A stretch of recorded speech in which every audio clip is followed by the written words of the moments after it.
Can we turn the lights up for you? You can see? I got it. Okay. Okay. So we're some of the bees from the Beehive Collective, and all volunteer art activist group based 4 hours down east of here in Machias and right here. Sorry. And so the Machias is a shire town in Washington County. We came together over 10 years ago now to restore the once endangered 100-year-old Machias Valley Grange Hall. Just a moment, technical difficulty.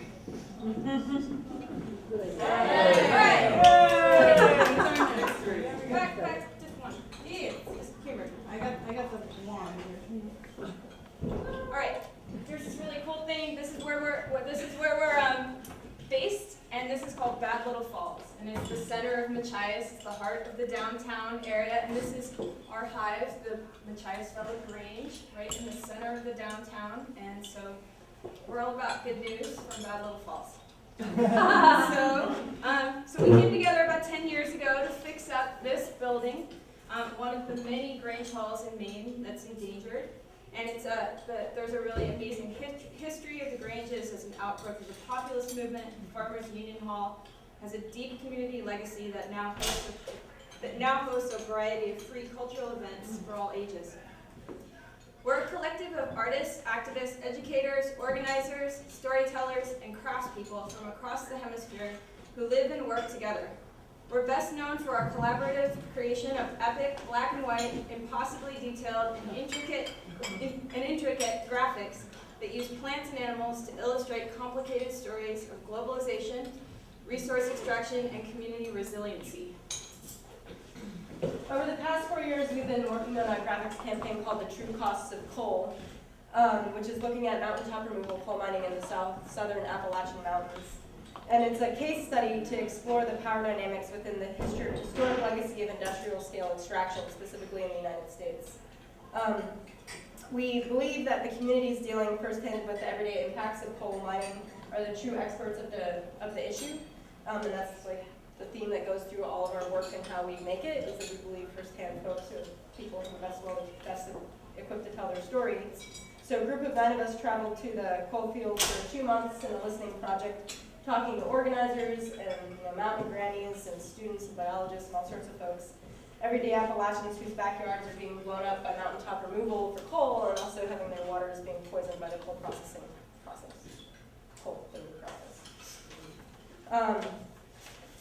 Our interviews are actually really dynamic exchanges. We offer examples of our graphic works and stories that we've gathered from around the world, and in turn folks share their struggles with us, and they give us their analysis and their daily lived experience.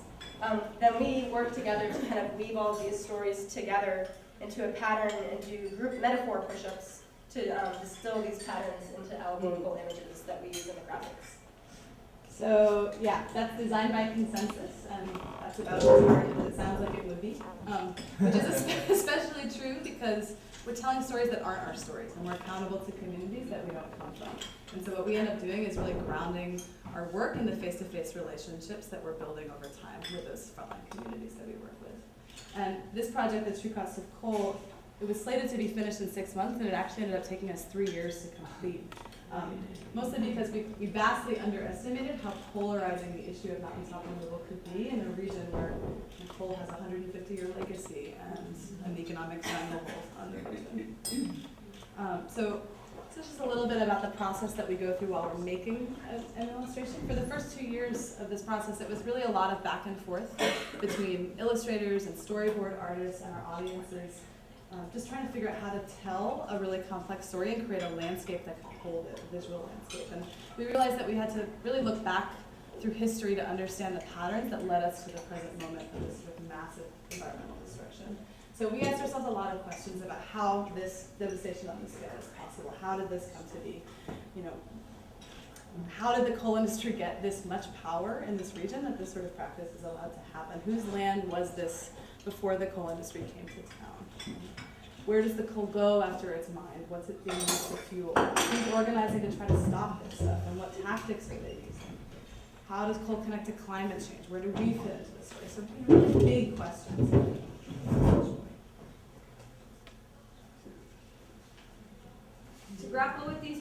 questions, we use this tool called mind mapping, which organizes information associatively rather than linearly and allows us to plot many layers of information all on the same page. So we can all talk about it, think about it at the same time. So each one of these bubbles is then turned into a metaphor where we then pick characters that are appropriate to the different scenes, and all that gets laid out on the same piece of paper, which takes a really long time. And because it's like such a multi-layered process with so many different pieces of information put on top of it, it takes many attempts to develop such a complex image, and each scene went through dozens of drafts before it was actually put on the original to create the large composite image. The Cole graphic in particular is structured as a timeline that reads from right to left with a history of the region of Appalachia, and then from down, like from the ground up to the horizon, from forward to background, it kind of talks about things happening on the ground in Appalachia and looks at the bigger system that's at play. And the image, by kind of having all these different elements to it, provides a lot of different entry points. So wherever you are with your connection to coal, mountaintop removal, and energy, hopefully you can find an image or story that speaks to you that like is your way to get into that story. And there's literally so much information in it that it could take like a semester to explore and really go into depth about each different chapter and each different scene. We were really lucky with the creation of the Cole graphic. A lot of our other work has been based in Latin America, and it's a lot harder geographically to do the direct feedback loops with drafts, but with the work being in the US, we were able to take lots of drafts back to communities in Appalachia who would tell us whether we were getting the story straight and give us revisions that we would then take back and think over more. This is us talking with a bunch of students from the Mountain Justice Network, which is a group of activists who were working with folks in the coal fields to stop mountain removal. And so through that process, we gathered a ton of feedback. A lot of it was really encouraging and really grateful and enthusiastic. A lot of it sent us back to the drawing board with revisions. And our goal, sort of throughout the entire process, is to make sure that everything that we're creating, all of the imagery, is as cross-culturally accessible as it possibly can be. And like Em was saying, to create as many entry points as we can for different kinds of audiences. And so with each poster that we make, we try to avoid as much as we can the use of text, particularly English text, and try to use plant and animal characters from the region that we're depicting rather than humans, which are easily stereotyped. So the True Cost of Coal was our first graphics campaign that was focused here in North America. Prior to that, all of our previous work had been focused more on Latin American solidarity issues. So this is a slide of us inking a poster called Plan Colombia, which explored issues in the war on drugs and has toured quite extensively in North America and South America in the past 8 years since it was finished. So we have a goal of actually returning about half of each print run that we do of paper posters to the frontline communities whose stories the graphics depict for free. The mega project. We are currently working on a massive project, 8 years in the making, which is luck. Mesoamerica Resiste depicts stories of mega infrastructure development in Central America, challenged by stories of indigenous resistance. This graphic draws connections between 500 years of colonization and the contemporary face of resource extraction. With twice as much good news as bad news and over 450 distinct species from the region, it is our PhD in globalization studies. And it's kicking our ass. We've been inking it for 2.5 years with little tiny pens. Wow. So if you're ever in the area of Machias, you should come see the phenomenon. This thing is about that big. On the sheet of paper that that's from is about 9 foot by 5 foot, and it's all being filled in with rapidograph. So in each of our graphics, we feature specific plants, animals, and insects that are native to the regions of something I can't read, and critically threatened biodiversity, where we use metaphors of extinct, expatriated, and endangered species to reinforce the human stories. Once completed, we reproduce our graphics as large-scale portable fabric mural banners and as thousands of paper posters, distributed by hand for for sliding scale donation, all our work is anti-copyright and anonymously authored because we want folks to take the graphics and use them as educational and organizing tools. So just the same way that bees, cross-pollinated ecosystem and move genetic material around by moving pollen around, sort of geeked out on that sort of beehive metaphor. We think of ourselves as cultural workers who are cross-pollinating the grassroots or cross-pollinating communities with units of culture, and those units are the stories that we've embedded in the graphics, but also the stories that people find in the graphics that we didn't even intentionally encode into them, that people discover there. And we present our graphics through picture, lecture, sort of style presentations, also through workshops all over the United States at things like mass mobilizations like this here, on the streets of Bogota, to young people living there, to church conferences, to colleges, high schools. This spring, I had the good fortune of giving a presentation at the United States Coast Guard Academy. You're kidding. I am not kidding. It was amazing, and incredibly well received. It sparked weeks of follow-up discussion, well facilitated by the lieutenant who had facilitated it. It was really, really Which was the topic you did there? We did the true cost of coal presentation, yeah, and it was hosted through the physics department. And the lieutenant who brought us started talking about the Coast Guard's sort of refusal to fire on Native Americans occupying Alcatraz in the 60s, and just like really surprising alliances all over the place. And that's what this whole experience of cross-pollinating with these graphics is. It's finding sort of unlikely partners and it's a huge range of folks. Me. Hi. Where's the money? People want to know where's the money come from? Where does money come from? So all of this work that we're showing you, from the Grange Hall to posters, all of it is mostly self-funded. Like less than 5% of our money comes from grants. We pound the pavement. We spend a lot of time away from Machias, and that's because we're out fundraising and doing this political work. So we were mentioning that we get money for sliding scale donations for the posters, but also when we are out on tour, we speak at a lot of different universities and folks who, like we were at Emerson not that long ago, met Rachel. We come and meet students who host us through their student groups, and so it's also a sliding scale honorarium. We try to meet people where they're at, and that's what provides most of our bread and butter. But we also do like 50% of our shows for free.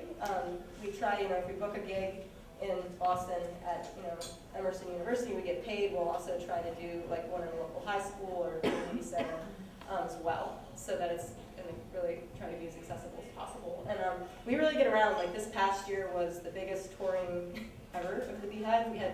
We covered the entire country. We had 25 bees out on the road from fall to spring. We did over 500 different presentations in all sorts of different venues. And so that's literally what is paying hand to mouth for the work that we do. We're tired.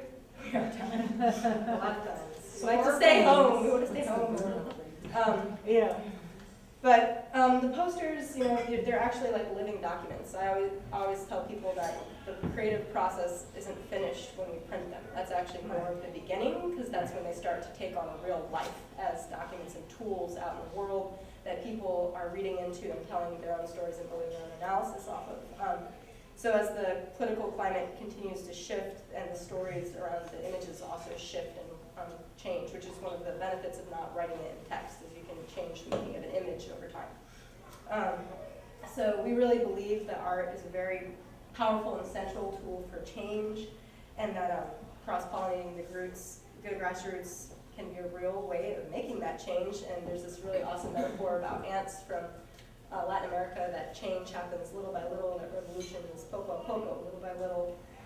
So in our experience of seeing that in our drawings, which are these little drawings put together in a big picture, we believe that drawing and art can be an accessible entry point for these really complex, overwhelming issues, just like the posters are really complex and overwhelming, but you find that little detail that speaks to you, and then you can build up from there.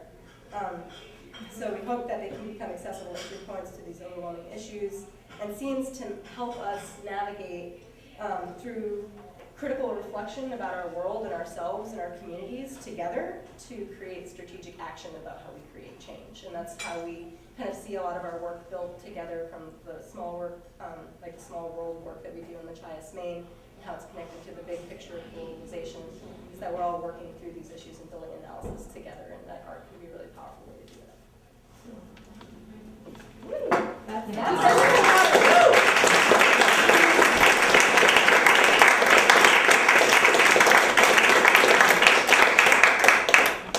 We love to take questions. Yeah, there wasn't much in there about our work in Maine too, so if we could, please. Yes, Yeah. please. Can you elaborate a little bit more, and I know a lot about this story, but why Machias, number one? And then secondly, I had some earlier dialogue around your entry into the community, what's worked there, what lessons you learned about coming to a small Maine rural community with this rather global, substantial design, artistic creative design for social and political change. Feel free to take off both of those.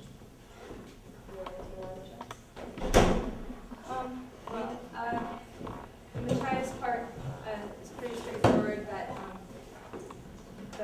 the potential to be useful to seeing this incredibly beautiful Grange Hall that was really special to the story of the fabric of the community there and also to Maine. The opportunity for us to get in there to help put the building back together, but not just that. It was about to get ripped down, and so we got in there just in time. But the metaphors around us being able to get in there to build bridges to help people remember what is already their story, and not just us come from away and be fixing it up and bringing our version of the story from away, but us to be able to do that work of decolonizing ourselves and then being useful to our community by growing back people's memory that is already intact. There's so much of that potential to do in Washington County, and so that coupled with wanting to learn from, we have the benefit of being from the generation of people thinking about doing back to the land kind of work, getting to look at what people did in the 70s and learn from that, of what to do and what not to do. And one of the opportunities for us there was to be right in the center of town, instead of coming from away and being out in the countryside where there might be a lot of rumor mill about who all these people are. We are so right in the center of town. We're like next to the courthouse, like we are the pedestrians of Machias, and it's really a treat for us to get to be ourselves in this community and earn people's respect for our work ethic, and to do very humble work of putting stuff back together that has been forgotten or lost or broken along the way, and challenge ourselves to do that by listening and bonding with people through our values and trying to be respectful in every step of the way. And so I personally, and I think where we're going a lot in Machias, is I personally am completely fascinated with the opportunity there is in that particular part of Maine that is so thick, many generations thick, of Indigenous Downeasters, for us to be doing good work in the community that is non-invasive. I think that I'm fascinated with the opportunity for us to be artists who have the power to create theater for people's memory and for their morale, and to do that work without screwing it up there. So I feel really lucky that I got to see examples for many years of how gentrification and development has been steered by artists in other places in the world and sort of caused a lot of damage. And so I think that it's really interesting for us to try to figure out how to do that gently and respectfully in our town. And so far it's working out amazing, and we're totally in bloom there, and people super trust us, and we're navigating incredible minefields of many generations deep with grudges and all these things, and people are just trusting us to get in there and get a lot of stuff done. And so That's my long answer. But it's, oh my God, give it to me. It's so good. So, I love that your dessert because the bees make honey and honey is sweet and people love sweetness, but it's also highly caloric, which produces energy. And I have been at your lectures at places where people have accused you of being communists and accused you of being revolutionaries. And how do you navigate those waters when you're doing really potent political activism in a place where there's a lot of resistance to that? a lot of resistance. Are you talking about Machias or? Well, no, I'm not talking about Machias. I'm talking about the world. I'm talking about America. I'm talking about our current political situation, and I'm talking about how do you send a message of deforestation, globalization, energy, environmental issues, all the really potent issues that you're dealing with. Those are real fire starters, right? Well, we have this ambush. It's called art. Yeah, exactly, Yeah. exactly. It's a big cartoon, right? Art is ambush. Talk about that. Well, yeah, it's a big cartoon. It's just like, in my experience of having political discussions, like usually you like hit a brick wall pretty quickly with someone. It's like about polarizing in my view versus your view. And like for some reason having this third element of a cartoon that's like telling those stories like helps change the way the conversation happens, because you can always reflect it back to the drawing, and like the fact that the drawings are based on firsthand stories and experience. I mean, like when we did the research trip in Appalachia, it was really incredible, like having to come up against a lot of the same issues of judgment and outsiderness that we have to do in Machias in the coal fields of Appalachia. I mean, we're talking with coal miners, about their stories, and they definitely don't necessarily agree with us, but we can like integrate their narrative into the story as well. And like, I mean, you had a really great experience in this one community college in eastern Kentucky where like every single person in that room like had been touched by the coal mining and their families were employed in it. And like the story that you told me was, and maybe you should tell the story, but like about, as soon as you even saw the word, the true cost of coal, just the word was so polarizing that people wouldn't even they were like not even looking at the image.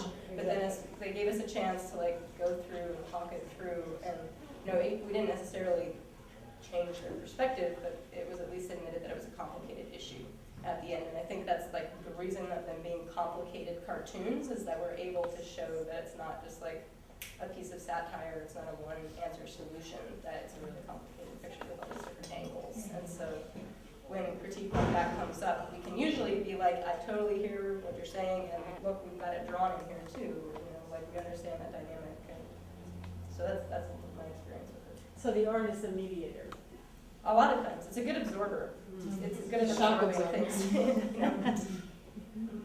Well, it's a way of not coming head on. Yeah, it's interesting. Yeah. It's going up the side with the strategy of, it's propaganda, and most propaganda hits people over the head or tells them what to think. And so our version is to try to engage people's curiosity, and not Hello Kitty style, like one generic thing that's going to tell you what to do, but it's a whole meal instead. It's holistic, and maybe complicated, and catches you in a way that surprises you and that humbles you to listening.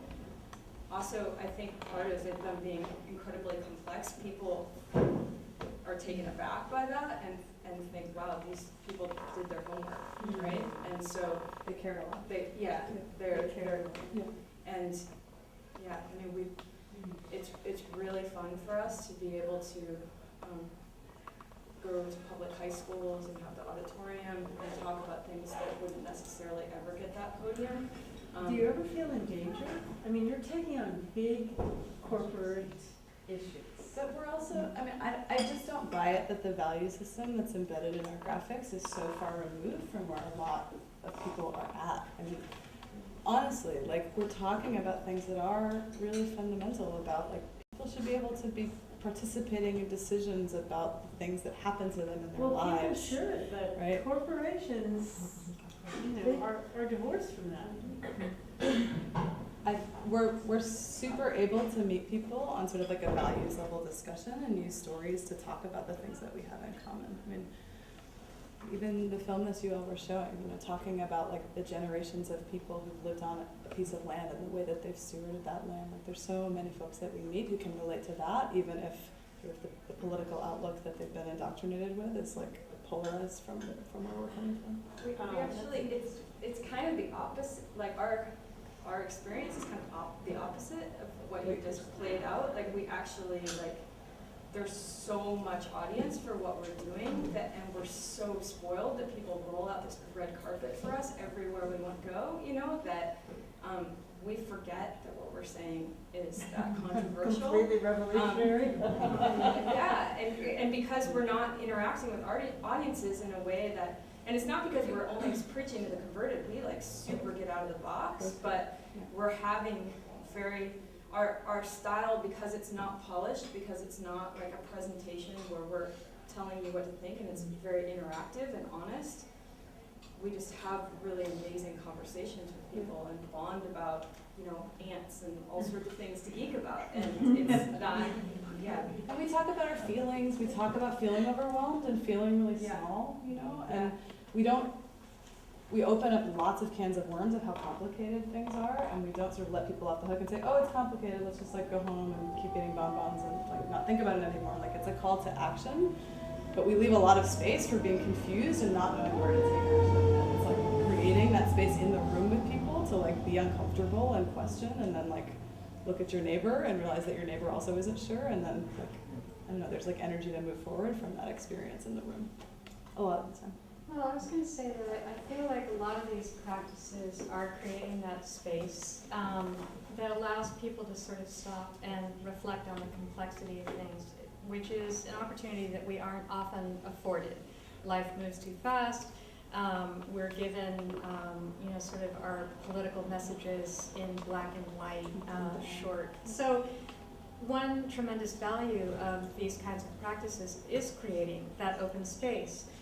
My question is, how do you articulate the value of that? Because we all in this room know how valuable it is, but if it's ever to become part of the larger understanding, my question is, how do you talk about it so that people recognize the value of what's being done? So that's a question that's probably directed more to people who are outside of the practice and more connected to the world. So, to the room. Head to the room. we definitely have a huge problem with Yeah. translating that. Right. Because we are bulldozing out Right. that space as fast as we can go, Yeah. and have a big old adventure doing it, and it's amazing. And it's not because it's a long story that we can't tell people. It's this magical, elusive space that Yeah. you kind of had to be there in Yeah. some ways to feel transformed by. And how you write that out and put it in a box that can get checked, like it's very confusing. And because we're between all these different genres of things, we are usually the pioneers on the edge of whatever kind of conference we're going to. Like we take these big crazy cartoons to very stale kinds of conferences that are about issues all the time, where it's just like a room full of all these tables with trifolds, tumbleweeds of text that are not making anybody feel it, and we got to just take over the wall and do all this stuff, and take your contagious cartoon home, color it with your kid, let's go, and people love it. But Can I ask a question about that? That sounds incredibly compelling. When you try to mass produce that, to the extent that this work that you do gets out into the world, at some point, not directly from you anymore, but in printed form, in another country, in another language, do you worry about it being interpreted differently, not having the impact that it has, or is it about, do you think it has the same effect, or? The ways in which it gets mutated are still from the heart, and it's incredible. It's We learn helpful. so much from the copy down the road back to us about what somebody saw within the mirror of, you know, the little crystal that we drew of their Will you world. unfurl Really one of your intense. posters for us? You Sure. brought some, right? So let's look at it. Yeah, we brought party favors. Yeah, no, we haven't had trouble with that, and also all of our work is anti-copyright.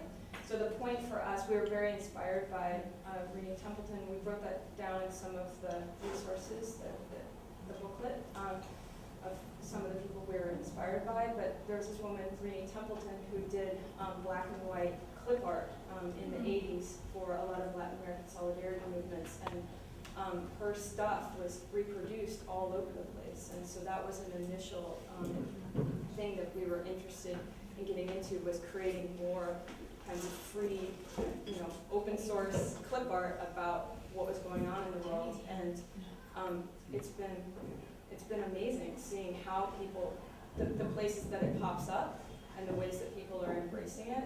And the simplest thing of the posters being very mass produced is like, we're not doing printmaking, we're not doing one-off stuff at all. We are totally working within the tradition of political posters, but moving storytelling into that, and then also taking advantage of the current resources of being able to print large scale on fabric, that then we can make a mural, and it's not just in one place for one audience, but they're traveling all over the world with people storytelling. Yeah. They fit in your backpack. We also whip them out at the bus stop. You guys want to see? Yeah, we want to see Conversation it. starters everywhere. And then the posters too, because they're offset printed. Wow. Like everything is by hand, right? The drawings. Oh my God. So we keep the integrity of the illustration all by hand, but then at the end we take a scan, and that's printed on offset posters, and then the digital prints. And the posters, I don't even know how many at this point, like 90,000 posters or 1,000 posters out in the world. And each of those posters lives on the wall in a way that a booklet or a movie or some documentary that you experienced doesn't, right? Like it hangs out on the wall like flypaper, where the company comes over and says, hey, what's that weird thing on your wall? You end up jumping in there and becoming a storyteller about things that you might not felt like you could bring up because they're heavy and they're complicated, but you know, geek out about different little cartoons that are in it.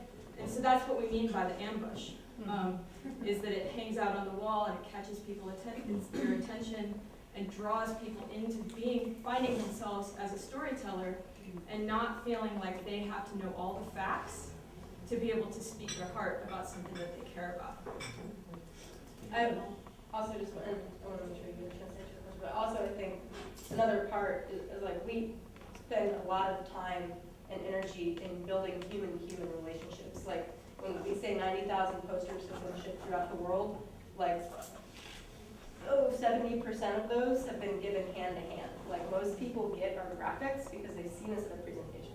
They've met us, they've heard the story, you know, it's like, It's all farmers markets. it's farmer market style, you know, it's like kind of a lot of what you were talking about with your connection with folks at Tide Mill, you know, it's like we really believe in the power of people connection, and that's one of the other reasons why we spend so much time on the road is because we don't think it is something that is replicatable over the internet, you know. So we spend a lot of time in taking that belief of building community, not just in Machias, but also with this huge network of like different social movements that we work with and connect with and keep alive relationships with. Can I just talk about how people's minds get changed? Because Kevin's father is in the military, as was mine, right? And he is her biggest supporter. So, to me, that is an encapsulated story about how minds can be changed. I mean, I worked on my dad my whole life about issues such as this, but, you know, is that a true, did I get that story right? It's true, Yeah. but also, he had much more influence in shaping my mind to do this Really? than the other way around. Talk about that. He worked in, well, he's he retired from being a lieutenant colonel in the Marine Corps, but what in the 60s when other people were protesting, my dad was working in the White House for Nixon youth stuff as a propaganda poster person. And so his background is like propaganda and military strategy, and so that has been a huge help in us figuring out how to, you know, not come at things head on and go around and all this sort of ambush, that word. Anyway, yeah, he's been a huge navigator in us figuring out how to do this And work also, doesn't efficiently he and have the and the printing mentality business around it. with the recycled Coke bottles that you print your stuff on? So, Well, we now print through Portland Color. We started with Kevin's, that, but now there's a company in Maine Yeah. that does the same thing, so we print for them. I wanted to make sure you get a chance to answer your question. Well, what you described was the artwork, or it's not articulated, artwork is the mediator. And one of the reasons why the artwork is successful as a mediator, more than it's just a third presence in the room, if there's two positions that are butting heads, but it's because the people in the room feel that they're represented, that their story is somewhere embedded in the artwork. And I was thinking about resources and access to resources in common, and some of your graphic work on water use in Maine, and sort of whether or not that multi-voiced, this story that's told with so many voices embedded in it can speak to Nestle's. Like, does this also speak to them who are seriously problematized in the work itself? I'm not sure. And I'm not sure that that's ever been the goal so much. I think you're right that people see their story reflected, and that's part of what makes it resonant. I also think that's something that we do, and I see us do specifically with the whole poster a lot, is we interrupt this story that people are being hit over the head with so hard that it's their fault that everything's shitty.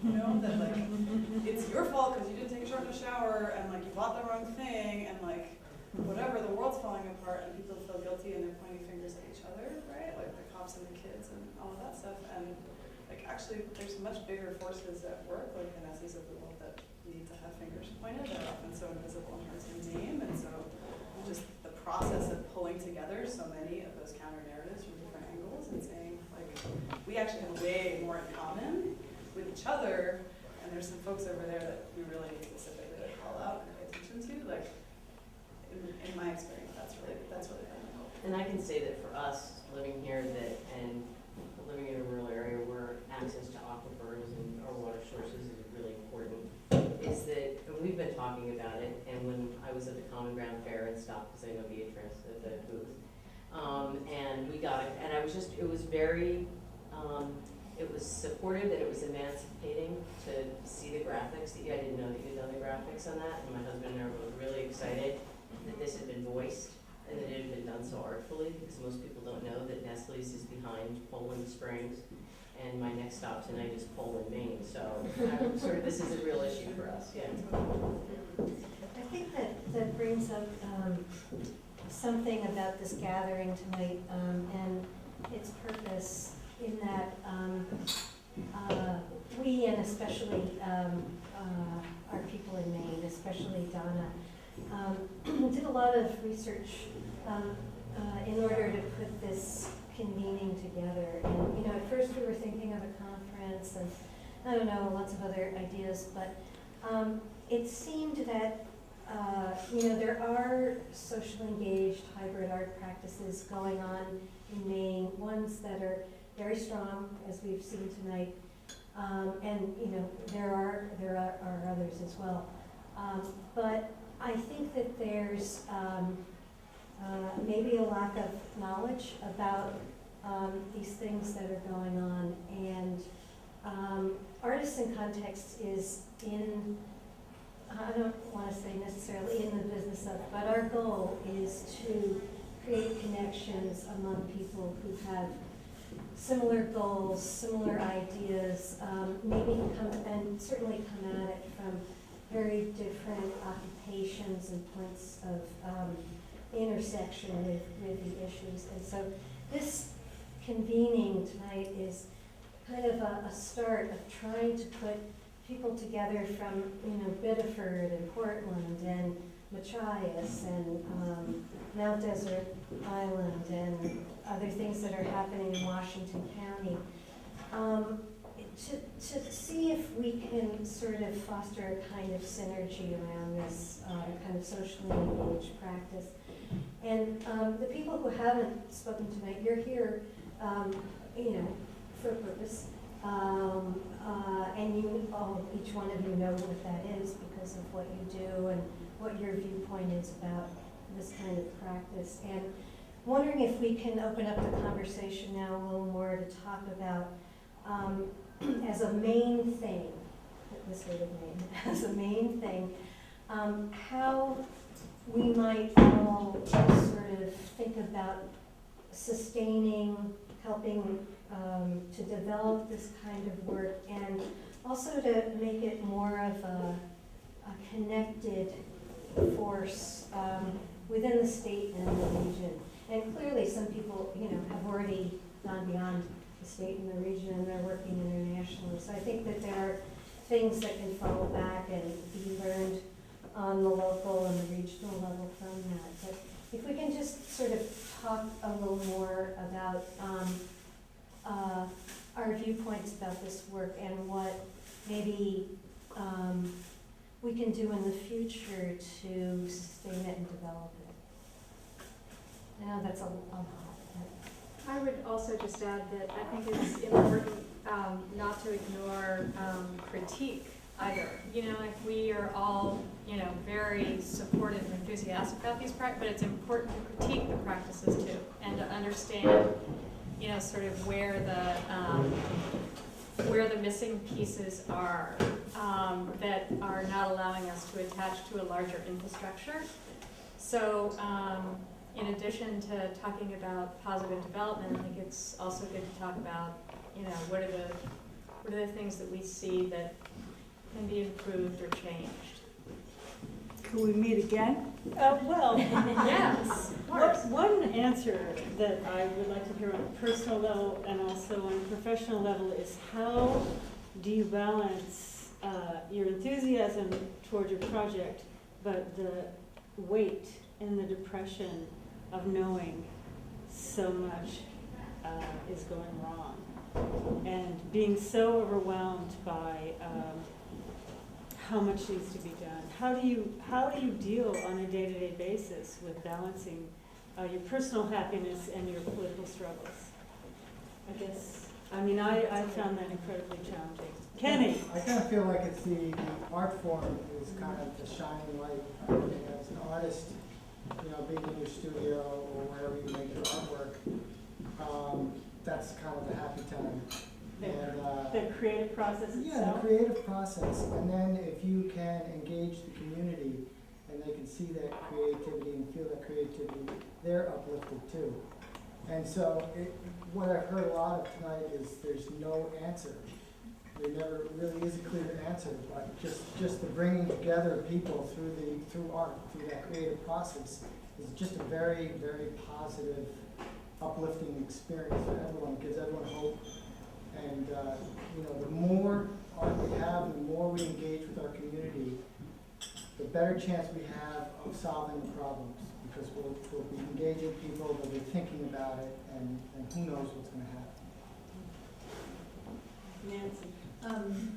I think, I can't speak for other people, but my guess is that for all of us, making the work is very empowering, and the other piece of it is having it witnessed.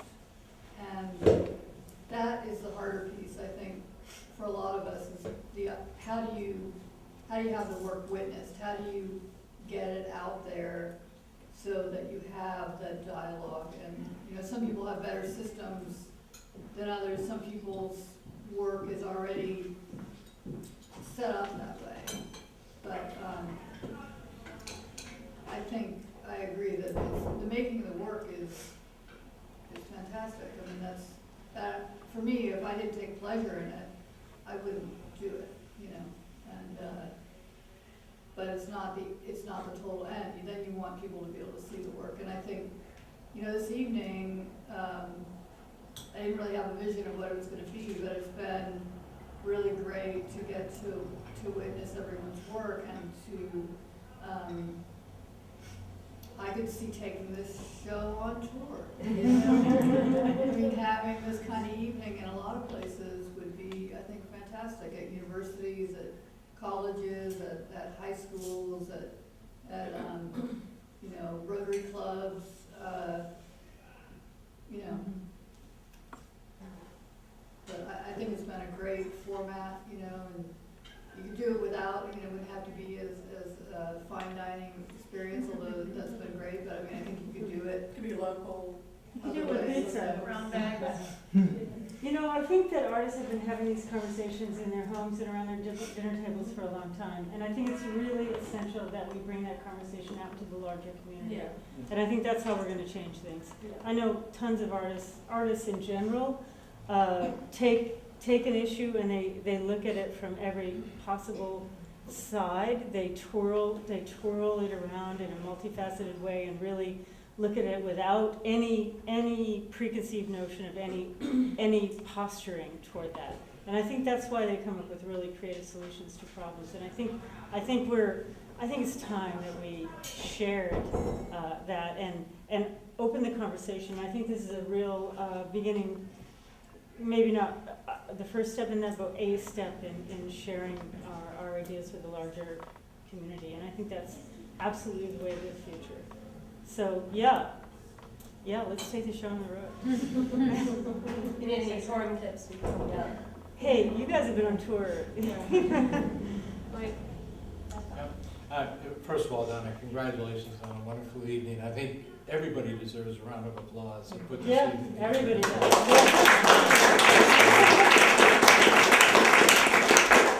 And from the very first presentation, I think we're all enthralled with the connection of what people are doing around creativity, around documenting, around informing people with media, with art, around sensitive issues that surround us every day. I'm going to go back in history and talk about an experience I had in the early 90s. And up in Bath, Brunswick, Thompson, there was a group that was trying to get together to think about the future of that particular area. And it was right around the first round of concern around the base being closed and what would happen, what would be the collective impact. So they managed somehow to get $60,000 or so out of the Office of Economic Adjustment, which was through the Defense Department, to commission sort of an asset valuation of the three communities. What's going on here? You know, what really makes sense? What would happen if they would lose a major economic component like the base? And it was done by a group out of Cambridge, Massachusetts, Auburn Associates, which is a pretty high-level consulting firm. These folks aren't amateurs at all. They're very good. And, you know, having seen many of these white papers in my life and saying, oh, here we go, in industrial parks and, you know, in Bodenham, and, you know, we'll probably get the same old stock. The major finding coming out of that was that as much as BIW, as much as Bowden certainly play a big role, they analyze those things, said, you know what you got going for you? It's your art community. It's your regional art comparative advantage. And people were shaking their heads saying, P60, you know, what are they talking about? I need that document. And that document sits in the Brunswick City Hall somewhere. I urge you to get your hands on it and look at the conclusions, because it was sort of a wake-up call. And then after that, I remember having a discussion with the then director of the Farm. Well, it comes from the Department of Defense, right? Yeah, well, yeah. So it wasn't what everybody was looking for, but then I remember a discussion with the director of the Farnsworth Museum at the time, and he had come, I think, from Buffalo, the Albright Knox Museum, and you know, definitely knew his stuff. And he said, you know, the fascinating part about Maine is that we're considered one of the top 5 art states in the nation. He made this statement, and I don't know how he backed it up or how he qualified it. But I'm sitting here saying, I wonder how much the average Mainer realizes that or understands that. Yeah. And I ever since then, you know, I keep thinking about the arts in Maine as part of, excuse the expression, our brand. The challenge for us is that I think artists by nature don't want to be organized into a pack. They have a creative right brain that loves going off in the woods, maybe doing poetry, doing, creative art, doing different things. But I think what we've got going on in evidence tonight is a growing realization that there is connectivity. There is connectivity to community, that the social fabric, the social capital of the community is going to be directly related to its cultural infrastructure, and you better do stuff to capitalize it, to make it happen, and build upon it. And I hope this is the beginning of a much larger discussion. At CEI, we do a lot of stuff around what we call sector design and architecture, where we look at a particular growth area that shows promise, whether it's healthcare, whether it's sustainable agriculture. And you gotta start at the beginning. And if you do your R&D right, as you do these depictions of these issues, and do your research, it'll make your policy become self-evident, which is a George Mitchell quote. And then your design from the policy to work to build that sector over time, when it's properly informed, it's not that it becomes easy, but it becomes clearer in the delivery. And then with us in a certain sector, you gotta find some capital to throw at this, but it's bigger than that. It's about technical assistance, it's about awareness. So the flow of media, the flow of information, the flow of education to the general public at large, so that you create aha moments where people say, I kind of thought that, but now I guess it's real. That's what you call it. Yeah. That's the answer to your question. Yeah. Yeah. I mean, So, just some statistically, thoughts. like there's 10% of Maine residents that identify as creatives. But I don't think that we have told the story well enough to the 90 other percent of Mainers. And I think that's the beginning of what tonight is about. And I think we all of us are in this world of community development work. The old recipes aren't working. No, they're not. This No, fissure is allowing us to have a voice, and I think people are ready to listen to anything, and so so they'll listen to us. So, but I hope the dialogue can continue in so many different ways. And I remember the Brookings Institute comment, when they did their last grand white paper, is that Maine has this wonderful history of doing white papers, and they're wonderful, they're well researched, but boy, they collect a lot of dust Yeah, in they do. places Enough with the without white papers. a lot of follow-up and meaningful action. Yeah. That's not true in all cases, but we do a good job of identifying, researching, having a hot topic for a while, and then it kind of falls off the cliff in terms of Yeah, but follow-up. the cool thing about the arts is that it is indigenous. It is going on, and it's coming on stronger, and it's like, doesn't have to be manufactured, it's not fabricated, It's it's here. real. It's here, it's Mhm. happening, and we just haven't given a voice to it. Yeah! Fierce. Are we done? Wow. Maybe, Maybe. maybe. Well, I just want to say there's, from what you're saying and from this last presentation in particular, it seems like to some extent the artist both needs to have humility and the ability to get out of the way. Out of your way, what do you mean? Out of the way. The way. Yeah. What does that mean? Well, it means different things in different situations here. I mean, it's completely different in every situation from the 5 different presentations tonight. Well, it even goes back to what Marty said when she was selecting her artists. She had to have artists that weren't going to be it. They had to get out of the way so that the work and the conversation could happen. Yeah, and it then becomes this amazing banner, or this amazing film, or this amazing poem, or this amazing whatever, that indeed holds its own outside of the artist. And the way I would say it is the artist had to be central. They had to be, which I don't think is contradicting what you just said, but those poets, those police officers got paired one-on-one with poets, Betsy Scholl, Martin Steingesser, Gibson Faye LeBlanc, Michael Macklin, and those poets had to hold center in the face of, you know, all the officers' terror, all their fear about it, but they couldn't quote their own poems, and I got their agreement that it wasn't about them, it wasn't about their poems. They could expect no approval or reassurance from the police, that they were there to just stay clear that poetry was that powerful, it was that important, and that it was that possible for a police officer to write a compelling poem, and also to keep the bar high. So they were very central, and they had a tendency to accept less than great poetry, and I'd say, go back, that is not a good poem, you know?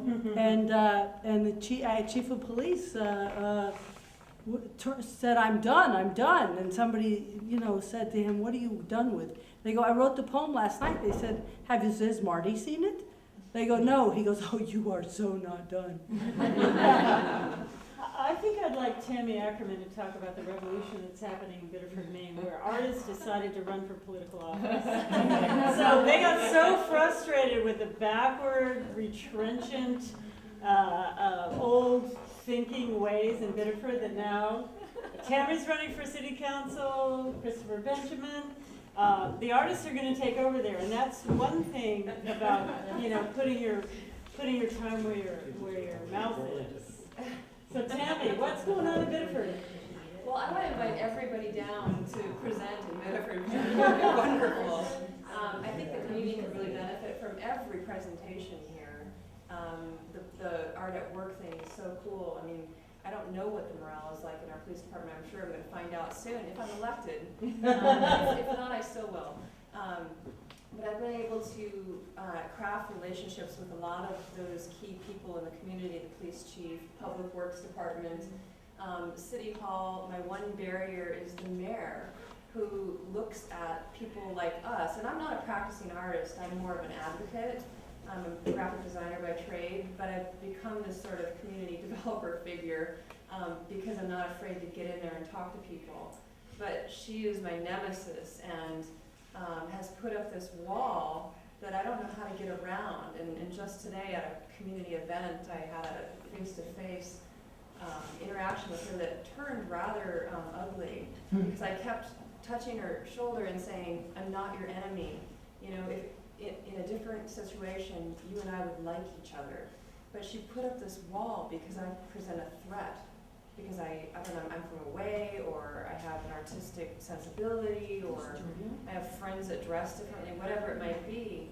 And so it's been a really, and I'm very new at this whole thing, about 5 years in Maine now. And it's been a real learning curve for me. I've never had a political bone in my body. But so until now, but it's the only way I can see real change happening in the community. And if I get elected, then I'll be able to bring other people out of the woodwork and get involved, because there's a lot of apathy in our community. Our chef wants to go home, so I want to bring him out. Good idea.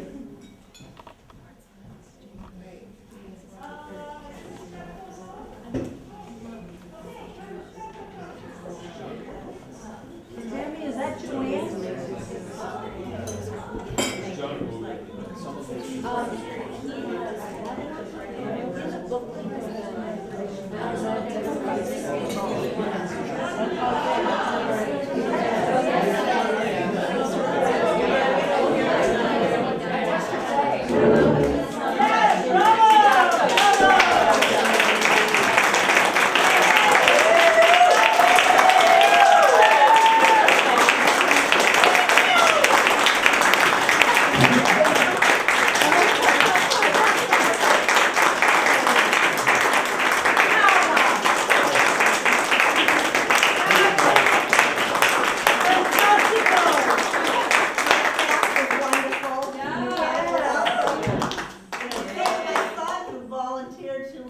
Somewhere, he's the only